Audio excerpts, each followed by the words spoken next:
Mirjam, kaj je tista ena stvar, ki ti najbolj manjka iz Libanona? Pogrešam svojo družino, svojo vas. Stara sem bila 5 let, ko so nas izgnali. To je tisto, česar se spomnim. Veš, ljudje, moja družina, moja vas, moje vsakdanje življenje, ko sem bila stara 5 let. Predstavljaj si, da se meje odprejo in imamo mir. Kaj je prva stvar, ki jo boš naredila, ko prideš v Libanon? Seveda, obiskala bi očetov grob in tudi babičin grob.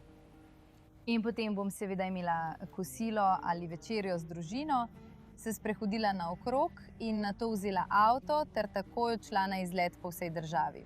Če lahko pošlješ sporočilo Libanoncem, kaj bi jim povedala?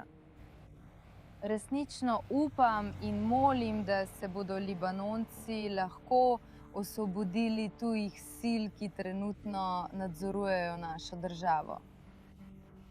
In da bodo lahko zgradili svoboden Libanon, čudovit Libanon, Libanon, o katerem vsi sanjamo, ki je uspešen in ima, veste, mir z vsemi svojimi sosedi. Kaj mislite, da je ena stvar, v kateri bi Izraelci in Libanonci uživali skupaj? Mislim, da je to narava. Rekla bi, da če obstaja ena stvar, ki bi jo rada videla, da jo Libanonci in Izraelci doživijo skupaj, da bi skupaj žurali. Popolnoma.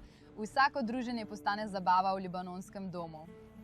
In upamo, da vas bomo gostili tukaj v Izraelu. Libanonci, Izraelci skupaj ob pivu, ob knafehu in preprosto skupaj uživali v življenju.